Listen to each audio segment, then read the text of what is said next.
श्री स्वामी समर्थ. हो, हा संदेश खास तुमच्यासाठी असणार आहे. खूप गोष्टी अचानक घडतात, ज्या व्यक्तीला स्थळित करून सोडतात.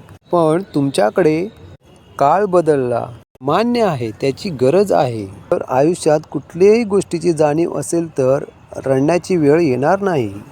जर कोणती जाणीवच नसेल तर त्या वस्तूची किंमतही कळणार नाही.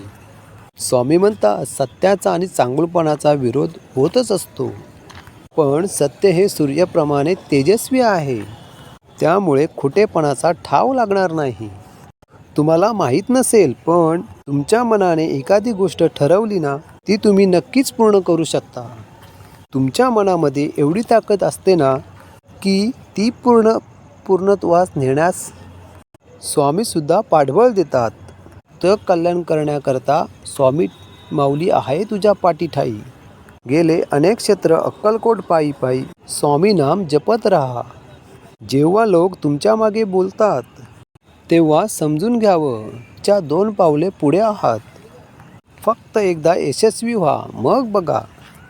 तुमचा कॉल नाही उचलणारे दररोज कॉल करतील. ज्याच्यावर हे जग हसलेलं आहे, त्यांचा इतिहास आपल्याला सांगता येईल. प्रत्येक सूर्योदयाला स्वामी समर्थांचं ध्यान कर, आशीर्वाद मिळेल. हा संदेश ऐकल्यानंतर कमेंट्समध्ये श्री स्वामी समर्थ असं टाईप करा आणि चॅनलला सबस्क्राईब करा. माणसा, बदलण्यास वेळ घालवू नकोस.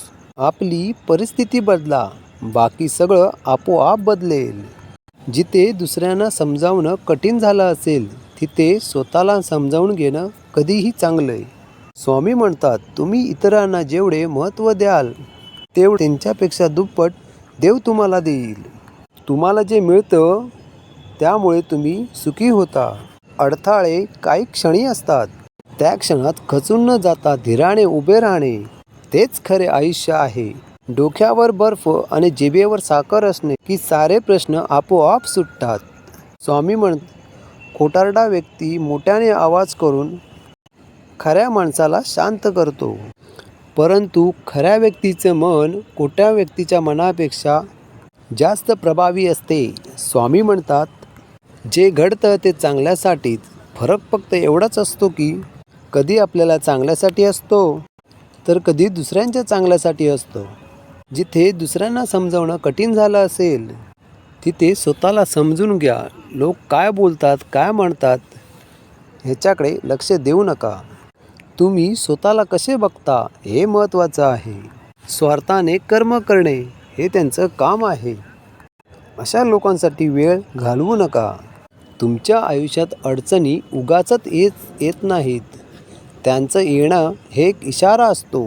तुमच्या जीवनात काहीतरी बदल करणं आवश्यक आहे, म्हणून त्यासाठी अडचणी येत असतात.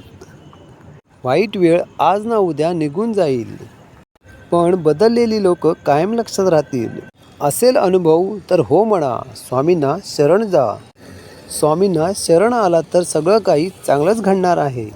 इतके समजदार बना की कोणाच्याही चुकीला लगेच माफ करा, पण मूर्ख बनू नका. एखादा धोका दिला तर त्यावर आपल्याला काही उत्तरच देता येणार नाही. जेव्हा लोक अशिक्षित होते तेव्हा परिवार एकत्र होते, पण तुटलेल्या परिवारात शिकले सवरलेले लोकच जास्त दिसतात. स्वामी म्हणतात, यशस्वी व्हायचं असेल तर पुढे बघून चला, कारण जेव्हा कधी चांगलं होणार असते ना, वाटेत अडथळे येतातच येतात. लोकांना हेही समजलं की हा कसा आहे, तो कसा आहे, लोक विसरून जातात की स्वतः कसे आहेत. स्वामी म्हणतात, जे काय आहे ते तुझ्या हिताचंच आहे. म्हणतात, जाता जाता एवढंच सांगेन, काळजी करू नको, मी आहे. फक्त तुझा मार्ग तू चालत राहा. जिंकलास तर तू खरा भाग्यवान ठरशील. आता तुला काही सण करावं लागणार नाही. शब्द माझे आहेत. तुझ्या निधी मस्ता, फक्त निधी मस्ता साफ ठेव करतील स्वामी. जेव्हा तुझं मन अस्वस्थ असेल तेव्हा काहीही करू नकोस. फक्त डोळे बंद करून श्री स्वामी समर्थ नामाचं नामस्मरण कर. यातच सर्व दुःखांचा मार्ग तुला सापडतील. तुझे मार्ग मोकळे होतील. स्वामींवर विश्वास ठेव आणि स्वामींच्या मार्गावर कायम चालत राहा. ही स्वामींची आज्ञा आहे. श्री स्वामी समर्थ. जय जय स्वामी समर्थ.